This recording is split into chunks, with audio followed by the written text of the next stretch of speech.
জি ভাই, আমি বলতে চাচ্ছি যে এক প্রান্তে আগলে রাখতে হতো তামিম ইকবাল, যদি থাকতো তাহলে অন্য প্রান্তে উইকেট পড়তো না। তামিম ইকবাল অথবা আরেকজনকে অপশনও যদি থাকতো এক প্রান্তে, অন্য প্রান্তে উইকেট যেত না, অভিজ্ঞতার প্রয়োজন ছিল। আর এই মুহূর্তে তামিম ইকবালকে জরুরি, ভীষণ জরুরি আমার। আচ্ছা, আপনি মনে করছেন যে তামিম ইকবাল থাকলে পরিস্থিতি অন্যরকম হতে পারতো? তামিম ইকবাল অন্যরকম হতো। আর এখন আমার যে কোনো ভাবে আমার তামিম ইকবাল দরকার, প্লিজ।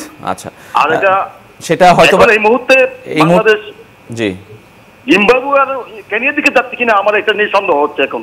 আচ্ছা, জিম্বাবুয়ে এবং কেনিয়ার দিকে যাচ্ছে কিনা বাংলাদেশ, সেটা নিয়ে সন্দেহ হচ্ছে। আমরা তামিম ইকবাল নিয়ে আসলে এই মুহূর্তে সমাধানের কোনো সুযোগ নেই। বিশ্বকাপ দল ইতিমধ্যেই ঘোষণা। কেউ যদি কোনো কারণে না পড়েন তারপরে অন্য আলোচনা। তামিম ইকবাল এই ফরম্যাট থেকে ইতিমধ্যেই রিটায়ার করেছেন। তামিম ইকবালের প্রশ্ন নিয়ে আমি আলোচনা করব না, কিন্তু জিম্বাবুয়ে কেনিয়ার পথে বাংলাদেশ যাচ্ছে কিনা সেটা নিয়ে আমরা কথা বলবো হাবিল বাশারের সাথে। আরও একজন দর্শকের ফোন নিয়ে একবারে আলোচনা করব। আপনার পরিচয় জানিয়ে প্রশ্ন অথবা মতামত জানাবেন। আমি রাজশাহী থেকে বলছি।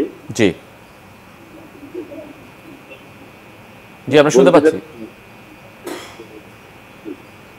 আমি বলতে চাচ্ছিলাম আর কি যে বাংলাদেশের যে ওপেনিং, জি বাংলাদেশের যে ওপেনিং কম্বিনেশনটা করতেছে, জি জি জি, সেখানে যে লিটন দাসকে তিনি অফ ফর্মে আছে, তাকে প্রতিনিয়ত খেলিয়ে যাচ্ছে। তার জায়গায় অন্য কোনো ওপেনিং যদি করাতো তাহলে কিন্তু বাংলাদেশ দলের জন্য অনেক উপকার হতো আর কি। লিটন দাসকে ছাড়া কিন্তু জিম্বাবুয়ের বিপক্ষে শেষ ম্যাচে বাংলাদেশ হেরে গেছে। সেইখানেও কিন্তু আপনাকে মানতে হবে যে লিটন দাস লাস্ট ম্যাচটা ছিল না জিম্বাবুয়ের বিপক্ষে, সেখানেও কিন্তু বাংলাদেশ হেরে গেছে। সুতরাং এবং লিটন দাসকে ওয়ার্ল্ড কাপ স্কোয়াডে রাখা হয়েছে, তাকে না খেলালে আসলে সমাধান কোথায় আমি জানি না। আমি দুটো বিষয় নিয়ে আপনার সাথে কথা বলবো।